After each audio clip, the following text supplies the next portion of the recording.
அஸ்ஸலாமு அலைக்கும் சுவை விரும்பிகள். எல்லாரும் நல்லா இருக்கீங்களா? Welcome to Amina's cook book. இன்னைக்கு நம்ம குக் புக்ல மாங்காய் போட்டு மீன் குழம்பு எப்படி செய்றதுன்னு பார்க்க போறோம். இந்த மீன் குழம்பு செய்ய தேவையான பொருட்கள்: மீன் 1/2 கிலோ, நறுக்கிய மாங்காய் 6 துண்டு, கறிவேப்பிலை, பூண்டு 7 பற்கள், தேவையான அளவு உப்பு, குழம்பு மிளகாய் தூள் 3 டேபிள் ஸ்பூன், எண்ணெய் 5 டேபிள் ஸ்பூன், சின்ன வெங்காயம் 10, தக்காளி 3, பச்சை மிளகாய் 5, புளி தேவையான அளவு. ஃபர்ஸ்ட் நான் குழம்புக்கு கரைச்சு அதுக்கு ஒரு மண் சட்டியில பச்சை மிளகாய் போட்டு, குழம்பு மிளகாய் தூள் போட்டு, ஃபர்ஸ்ட்டு கரைச்சு வச்சிருக்க புளி தண்ணிய மிக்ஸ் பண்ணி நல்லா பெசஞ்சு விடுங்க.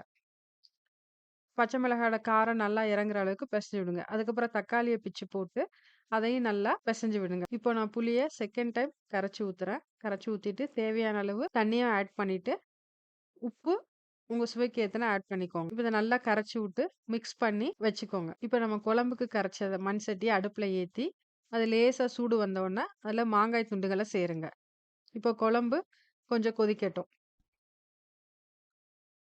இப்போ தாளிக்கிறதுக்கு குட்டி கடாய அடுப்புல வச்சு, எண்ணெய் ஊத்தி, எண்ணெய் சூடானதும் அதுல கடுகு, உளுந்து ஆட் பண்ணுங்க. வெந்தயத்த ஆட் பண்ணுங்க. நம்ம நறுக்கி வச்சிருக்கிற வெங்காயம், பூண்டு, கருவேப்பிலை எல்லாத்தையும் சேர்த்து நல்லா வதக்கிட்டு, அது கொதிச்சிட்டு இருக்க குழம்புல அப்படி ஊத்திருங்க.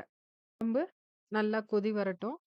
இந்த மசாலாவோட பச்சை வாசம்லாம் போனோனே, நான் கழுவி சுத்தம் பண்ணி வச்சிருக்க மீன இதுல ஆட் பண்ணி ஒரு 5 மினிட்ஸ் கொதிக்க விடுறேன். இப்போ குழம்பு நமக்கு நல்லா ரெடி ஆயிடுச்சு.